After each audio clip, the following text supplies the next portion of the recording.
A paz do Senhor Jesus. Hoje eu quero falar sobre o Sagrado Coração de Jesus, tá bom? Esse coração compassivo, manso e humilde, que arde de amor por mim, por você e por toda a eternidade, né? Esse coração que morreu por nós, que no madeiro foi aberto pela lança do soldado e que do seu coração jorrou sangue e água, né? Isso por amor por todos nós, para nos salvar e para nos levar para a eternidade. Bom, e como nós vamos fazer a entronização desse Sagrado Coração de Jesus na nossa casa? O que é entronizar? Entronizar significa colocar no trono, colocar num lugar de destaque na nossa casa, né? Os reis, eles eram entronizados, né? Eles tinham poder quando estavam no trono.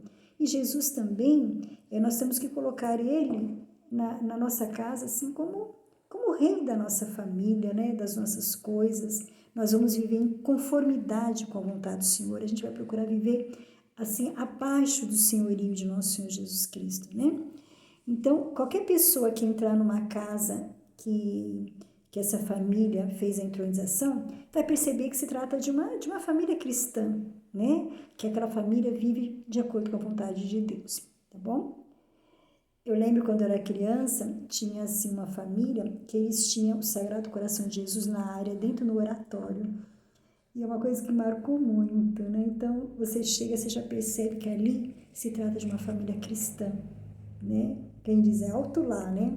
Aqui é um campo santo, né? Então, dá assim um respeito, assim, um temor, né? Quando a gente vê assim uma família que é consagrada ao Senhor. É uma família diferente, né? Você percebe que os membros da casa são pessoas assim, que têm até uma aparência assim diferente, né? São pessoas assim que estão meio separadas assim das coisas do mundo, né? Por quê? Porque elas têm Jesus assim como o centro da sua vida, tá?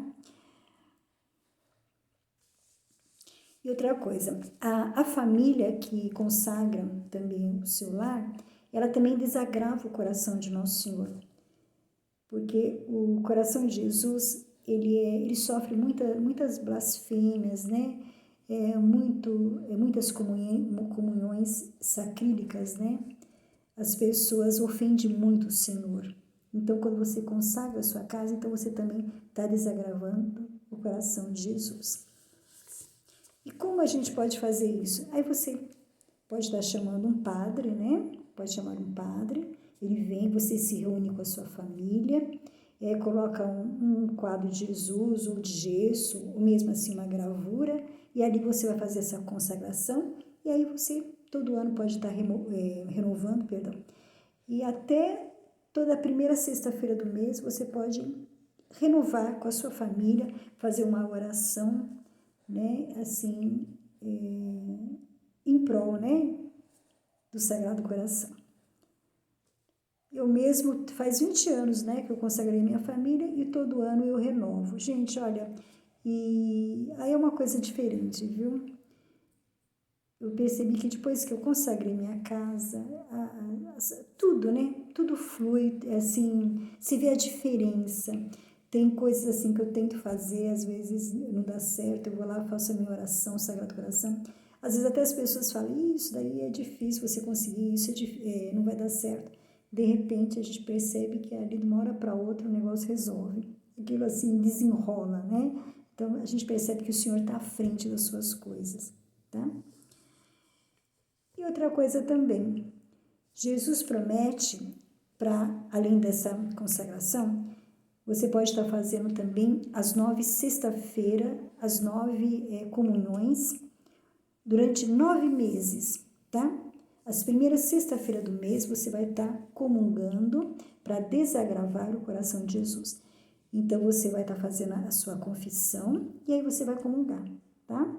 E nessa comunhão, aí você fala que essa comunhão você está fazendo para desagravar o coração do Senhor por tantas blasfêmias. Gente, vocês acreditam que tem pessoas que comungam e até por isso que o padre, né, a pessoa, o ministro, sempre fala para as pessoas comungarem na frente, né, na frente do sacerdote, porque antes as pessoas tinham mania de pegar a comunhão e disfarçavam e levavam embora. E aí, com aquela hóstia, eles usavam para fazer missas negras, para fazer coisas satânicas. Então, vocês percebem como é profanado o sagrado, como o corpo de Nosso Senhor é profanado, né? E fora uma série de coisas, né? As pessoas entram dentro da igreja, acabam quebrando as imagens, não tem respeito, desrespeitam a imagem de Nosso Senhor. Então, tudo isso, Nosso Senhor sofre muito com essas coisas. Então, essas primeiras sexta-feira do mês seria para isso, para desagravar todo esse sofrimento que Nosso Senhor tem, tá? E Jesus fala que quem fizer isso, Ele nos promete 12 graças, 12 bênçãos assim maravilhosas, tá? Eu vou até ler para vocês, para eu não esquecer de nenhuma. São as 12, a gente chama de 12 promessas. Então, ele promete, inclusive, ele revelou isso para uma freira na época, que hoje ela é santa, né? Santa Margarida Maria Janacoque. Na época, ela era uma freirinha, estava no convento, e na hora que ela estava na cela, né, no seu quarto orando, Nosso Senhor apareceu para ela, e aí ele apareceu com o coração exposto, né? Então foi daí que veio essa devoção, porque aí ela mandou pintar um quadro do jeito que ela tinha visto Nosso Senhor. E aí a gente venera esse quadro, né? E ele desabafou com ela, ele fez uma queixa, que pior do que a paixão dele, todo o sofrimento que ele sofreu na cruz, o maior sofrimento dele é com as almas tíbias, aquelas pessoas assim, frias, né? A indiferença do homem. Ele falou que a indiferença do homem é uma coisa que faz ele sofrer mais do que a própria paixão na cruz. E o pior que ele fala é que essa indiferença não vem das pessoas que são incrédulas, porque essas pessoas a gente pode esperar muita coisa, né? As pessoas que não creem. Mas pessoas que são até consagradas a Ele, que conhecem a palavra, que às vezes estão até na igreja, são pessoas assim insensíveis. Ele sofre muito com essas pessoas, ele fala. Então, aí quanto às promessas, ele nos promete para quem fizer essas 9 sexta-feiras consecutivas, ele promete, primeira promessa, darei aos meus devotos as graças necessárias para cumprir os deveres de seu estado. Ou seja, ele vai nos dar condições para a gente cumprir a nossa missão, seja lá qual for o nosso ministério, né? Tudo que a gente for fazer para ele, humanamente falando, é difícil, ele vai nos dar essa capacidade, ele vai nos capacitar. Segunda promessa, farei reinar a paz em suas famílias. Terceira, eu os consolarei em todas as suas aflições, em tudo, nas crises, né, nas doenças, ele estará sempre do nosso lado. Quarta, serei o seu refúgio seguro durante a vida e, sobretudo, na hora da morte. Quinta, derramarei abundantes bênçãos sobre os seus empreendimentos, na parte financeira, né? Aquelas coisas que estão assim meio amarradas, meio enroladas, né? O Senhor fala que Ele vai abençoar os empreendimentos da família. Sexta, os pecadores acharão em meu coração a fonte e o oceano infinito de misericórdia. Então, não importa o que a pessoa fez, se a pessoa abriu o coração para ele vai abraçar com a sua divina misericórdia, né? Ele vai perdoar, né? Ele vai dar a salvação para essa pessoa. Sétima, as almas tíbias se tornarão fervorosas. Gente, as almas tíbias são aquelas pessoas assim, frias na fé, são aquelas pessoas, às vezes até que negam um abraço, um sorriso, não se interessa pelas coisas de Deus. Ele falou que ele vai aquebrantar essas almas.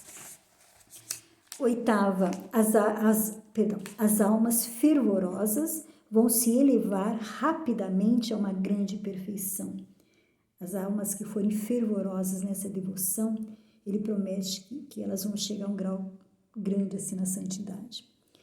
Nona, abençoarei a casa em que se achar exposta e for venerada a imagem do meu coração.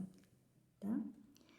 Décima, darei aos sacerdotes o dom de tocar os corações mais endurecidos. Aquelas pessoas têm um coração fechado, né?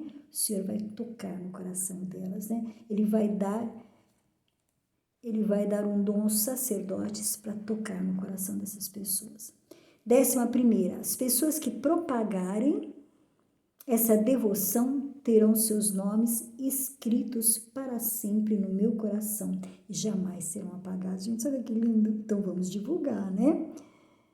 Quem divulgar essa devoção terá o seu nome para sempre escrito no coração de Jesus. Olha que coisa maravilhosa. 12ª, o amor todo-poderoso do meu coração concederá a graça da perseverança final a todos os que comungarem na primeira sexta-feira do mês, por 9 meses seguidos. Ele promete para quem fizer essa novena reparadora, né? Não morrerão sem o auxílio divino, ou seja, ele nos promete a salvação. Gente, é claro que além da gente fazer, né, essa novena reparadora, é claro que nós temos que ter uma vida assim, pautada na fé, né, procurar estar na presença do Senhor. Não é só fazer essa novena e esquecer de outras coisas, isso é óbvio, né? A gente tem que ter uma vida assim na presença, procurar viver a santidade. E se nós vivemos assim, nós temos nossos erros, Deus sabe que a gente é limitado, mas Ele conhece o nosso esforço, né? Então, se Ele vê que a gente está se esforçando, né?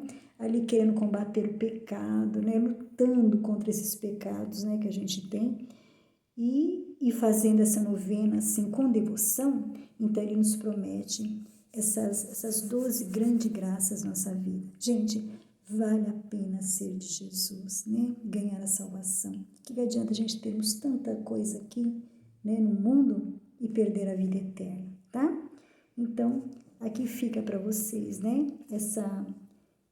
Essas promessas do Sagrado Coração de Jesus. E vamos fazer a entronização do Sagrado Coração de Jesus na nossa casa.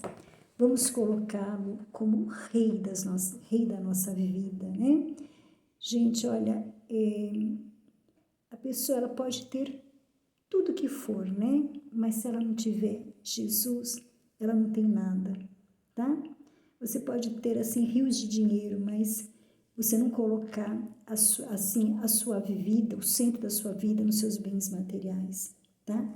Vamos colocar a nossa vida no Senhor, tá? Ele é o dono da nossa vida, tudo é para Ele, com Ele e tudo é dele, tá bom?